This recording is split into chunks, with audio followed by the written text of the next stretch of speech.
Thrombotic thrombocytopenic purpura.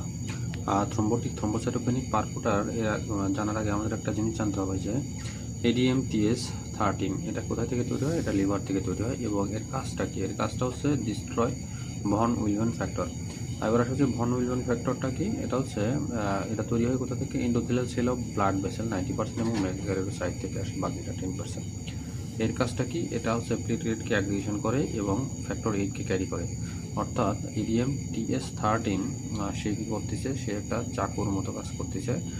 চাকু দিয়ে সে von উইলম্যান ফ্যাক্টরকে destroy করতেছে। আর হচ্ছে ভন উইলম্যান ফ্যাক্টরটার কাজ হচ্ছে একটা জালের মতো, জালের মতো সে সেই জালে প্লেটলেটকে আটকাচ্ছে এবং সেখানে রক্তকে জমাট বাঁধাচ্ছে।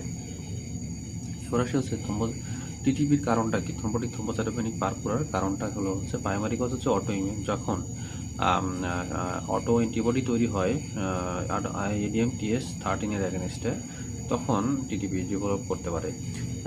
এটা হচ্ছে প্রাইমারি কজ। সেকেন্ডারি কজ সাধারণত ম্যালিগন্যান্সি, HIV, সিগাটক্সিন প্রেগনেন্সি এবং টিক্লোপিডিন এবং সাইক্লোস্পোরিন, এইগুলো কারণে হতে পারে। এখন এইগুলো কীভাবে করে? এগুলো হচ্ছে আমাদের শরীরে সেই এন্ডোথেলিয়াল সেল অফ ব্লাড ভেসেলকে সে ইনফ্লামেশন করে বা ইনজুরি করে, এই সেকেন্ডারি কারণগুলা।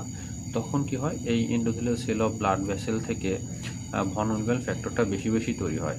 আর যে পরিমাণে তৈরি হয় সেটা ADMTS সেটাকে ধ্বংস করতে পারে না। ধরা যাক যে ADMTS13 আমাদের নর্মালি যে ফিজিওলজিক্যাল রেঞ্জ আছে সে 20টাকে ভাঙতে পারে, কিন্তু ভন উইলম্যান ফ্যাক্টর এই সেকেন্ডারি কারণে তৈরি হচ্ছে 40টা। তখন কি হয়? ভন উইলম্যান ফ্যাক্টরটা আপার হ্যান্ড নেয়, অর্থাৎ ভন উইলম্যান ফ্যাক্টরটা বেশি হয়। তখন এর যে কাজগুলো সে সেই কাজই করবে আর কি। তখন কী কাজগুলো কাজ করতে পারে? যদি আদম ADMTS13 কমে যায় অথবা ভন উইলম্যান ফ্যাক্টর বেড়ে যায়, তখন যেগুলো হয় হচ্ছে আমাদের যে ব্লাড ভেসেলগুলো আছে সেখানে প্লেটলেট অ্যাগ্রিগেশন হইতে সেখানে থ্রম্বাস তৈরি করে। যদি ব্রেনের মধ্যে হয় সাধারণত স্ট্রোক হয়, কিডনি ধরলে কেয়াই হয়, আর মাইক্রো যে ব্লাড ভেসেলগুলো আছে সেগুলোতে মাইক্রোএনজিওপ্যাথিক হিমোলাইটিক অ্যানিমিয়া হয়। এখন এটা কিভাবে হয়? এটা হচ্ছে এভাবে হয় যে এটা হচ্ছে যদি ছোটো একটা ব্লাড ভেসেল হয়, এখানে প্লেটলেট অ্যাগ্রিগেশন হয়েছে, একটা থ্রম্বাস তৈরি করছে, আর এই থ্রম্বাসটা অনেক শক্ত এবং পাথরের মতো। এই দিক দিয়ে যখন অনেক নরম আরবিসি যায় তখন এর সাথে ধাক্কা খেয়ে হিমোলাইসিস হয়। তখন হচ্ছে মাইক্রোএনজিওপ্যাথিক হিমোলাইটিক অ্যানিমিয়া হয়। আর এইখান থেকে সাধারণত আমরা হিমোলাইসিসের ফিচার পেতে পারি, যেমন LDHটা সাধারণত বৃদ্ধি পেতে পারে এবং রেটিকুলোসাইট কাউন্টও বৃদ্ধি পেতে পারে। আর যেহেতু প্লেটলেট অ্যাগ্রিগেশন হচ্ছে অনেক, তখন থ্রম্বোসাইটোপেনিয়া হয়। আর যেহেতু সকল জায়গায় থ্রম্বাস ফর্মেশন হয়েছে, তখন এই থ্রম্বাস ফর্মেশন করার কারণে এইসব অর্গানগুলোতে